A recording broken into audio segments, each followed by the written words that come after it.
I'm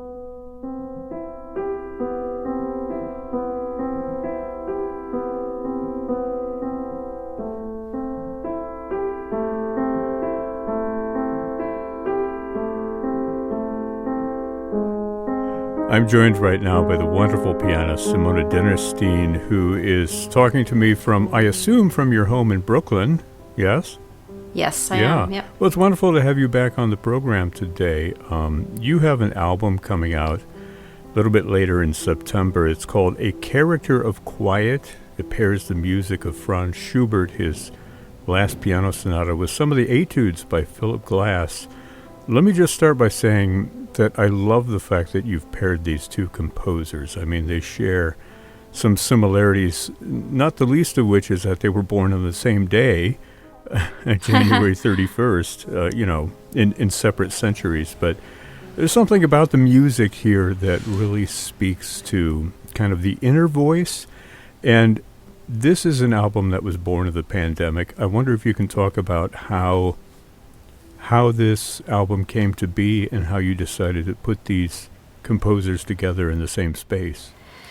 Yes, well, I'm really glad you like the pairing, and I think what you said about the inner voices is really beautiful. It's true. They both composers, I think, have a very introspective quality and an understated quality to their writing. They have a very subtle use of harmony where just changing one note with an accord completely shifts the mood to something completely different. And they both have a sense of time expanding in their music through, very elongated phrases and the use of patterns and repetition, which they share. How the recording came to be is interesting because in March when New York City went on lockdown, I felt that it had an effect on me where I didn't feel that I could play the piano, and it was kind of alarming. Of course, that was the least of what was going on with anyone. But for me, just watching what was happening around me made me feel very frozen and not creative. And I couldn't play for about 2 months. I really found it very, very difficult, and I hardly practiced. And that's never happened to me before. And so I was talking to Adam Abeshouse, who is my record producer. He's produced all of my albums, and he's become a good friend over the years. And I was telling him about this, and he said to me he thought that I should record. And he said, you've always wanted to record on your piano, and I can come to your home in Brooklyn and record you there. And I thought there were so many reasons not to do it. How is he going to capture any kind of beautiful sound in the acoustical space of my room, even though my piano is beautiful? And he was like, don't worry, I'll figure that out. And I said, what about cars? And he said, no, we'll do it in the middle of the night. It'll be okay. And then I said, well, but, I just don't know how I'm going to be inspired to do anything. And he said, don't worry, when I get there and you start playing, you're going to find that everything that you've been feeling is going to come out while you play. And he was completely right. That's exactly what happened.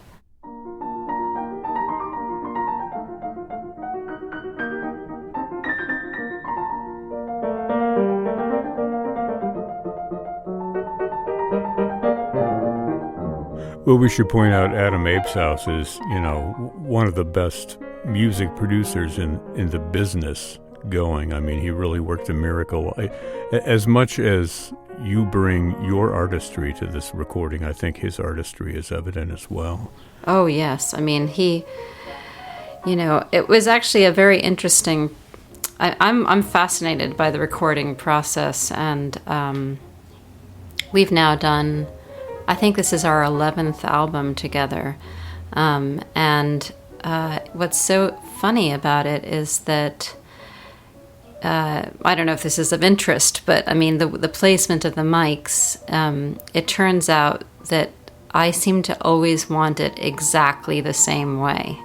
And it doesn't seem to matter about the acoustical space. So, he was trying to accommodate the fact that my room is not a concert hall, and he placed the mics in a different place than normal. And I checked the sound in the beginning, and I was like, "This doesn't sound like me." Mm-hmm. And finally, it kept moving things around. And in the end, when we finally, I listened, and I was like, "Yes, that's my sound." He was like, "Simone, I should just always just start off with this, with this position, because this is the position that works regardless of anything else."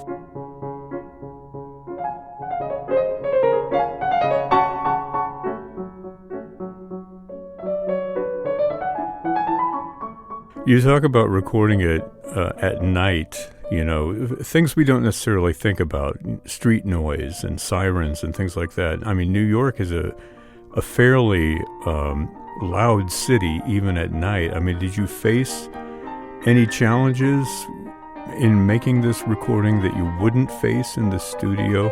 And also, I guess, the idea of playing this music on your Steinway in your home at night, there's a very romantic vision there that kind of aligns with the character of the music itself.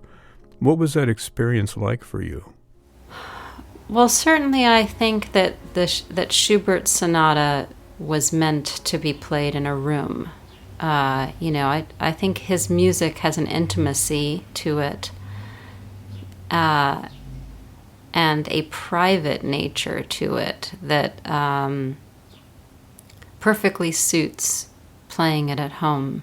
That must have been how most people discovered his music at that time, was by playing it themselves in their homes. And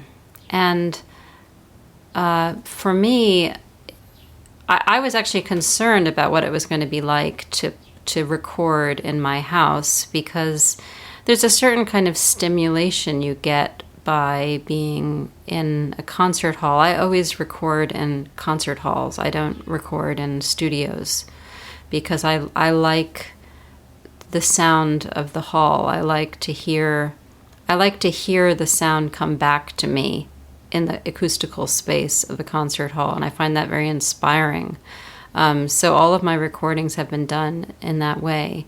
And I thought, am I going to be able to hear that when I'm at home? And in addition, it was also a little bit odd for me to have my family nearby, because I'm not used to them being able to hear me when I do things like this. They hear me practicing, but I'm not used to them hearing me, focusing in this way on a recording. And our house is such that, of course, they would hear it. So in the end, what happened was that I decided that I was not going to, once that we checked the sound, I was just going to stay in my room and play. And I wound up playing 5 hours straight both nights without checking, without going down to hear it. And that kept me in this kind of headspace that was very profound and deep and intense. It was also quite hot. So it was all of that combined. In terms of the sounds of the outside, June in New York is when we were having many different protests in the city, which could be heard from where I live. There were, we were going to record much earlier in the month, and then New York had a curfew, and so Adam couldn't drive to my house to do the recording. We had to delay the recording, and there were lots of helicopters and sirens. So it was interesting because had we recorded it in May, then it was actually at night. The only sound were the occasional sirens, but it was actually very quiet otherwise. So there were lots of different things that happened, and somehow those 2 nights, it was very quiet outside, and there was really, I mean, I'm just amazed. There, when we listened back to the recording, when we were editing it, I couldn't hear any street noise.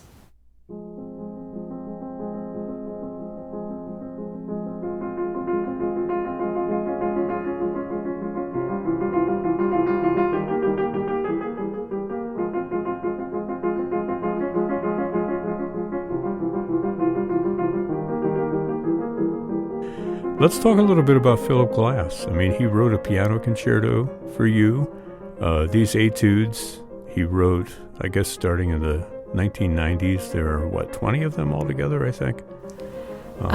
Maybe I think more. he started them even earlier than the 90s, Okay. but I could be wrong. There are 20 etudes, and he basically, I think he did the first set of 10 earlier on and then completed the second set of 10 more recently. Now, you've got 3 different etudes on here, number 16, number 6, and number 2. Can you talk about how you chose those particular etudes?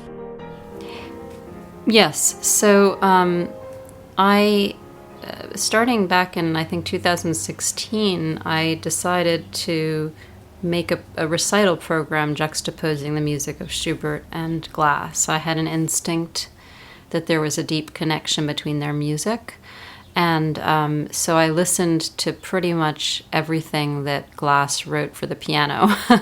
And I found all of these different pieces that I thought were particularly Schubertian. And these 3 etudes were the ones that I selected as being that would fit in this program. And in the recital program, I played the first half of the concert, juxtaposed etudes and one of the Metamorphoses with Schubert's impromptus, and I'd go back and forth between them without any pause.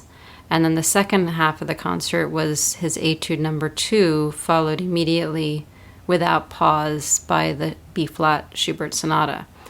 And what's fascinating is that I had so many people in the audience come up to me afterwards and say they actually at a certain point didn't know which composer was which.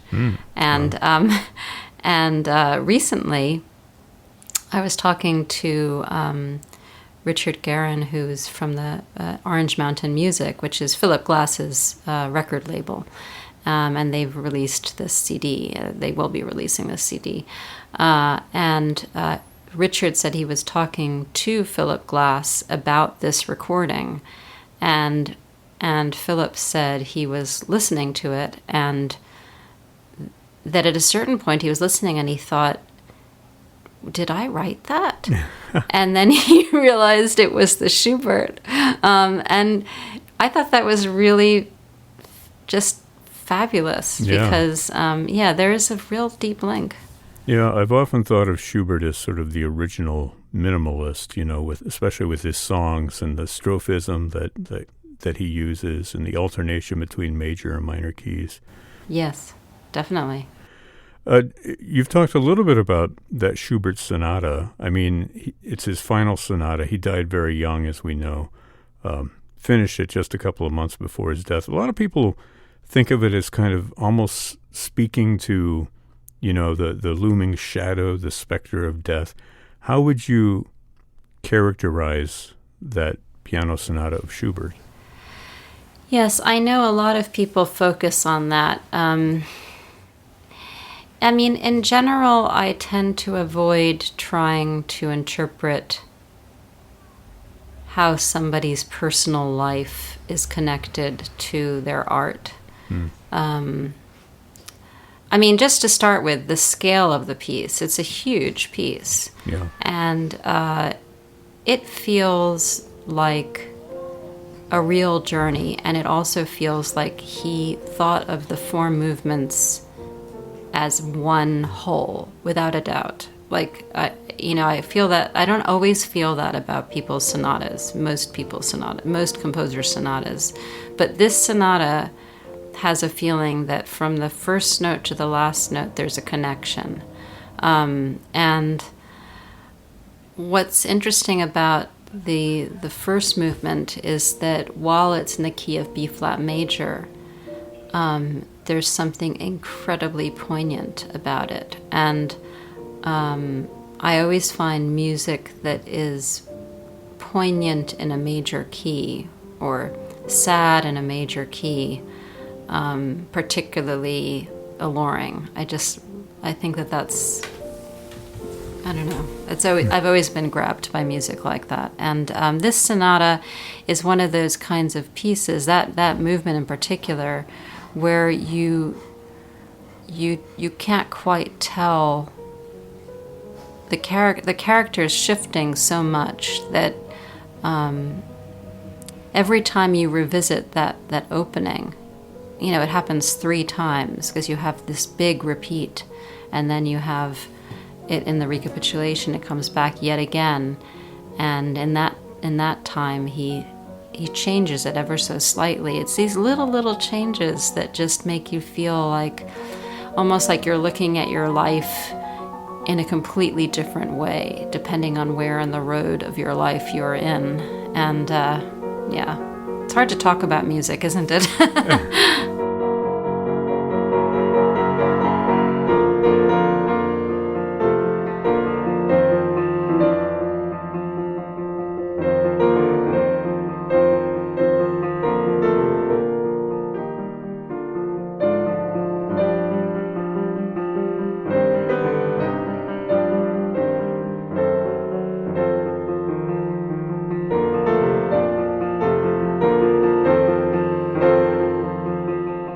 Before I let you go, just tell us where the title of this album comes from, A Character of Quiet. It's a very ear-catching phrase.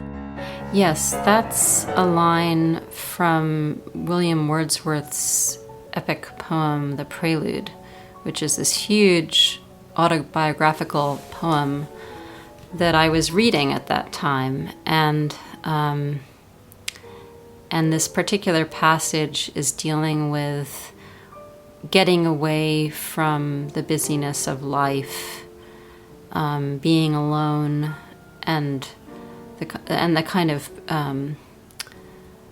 the presence of an other that you feel in that situation. And a character of quiet is part of this passage. It's part of the line, and I just thought that little excerpt perfectly describes the feeling of the music on this disc.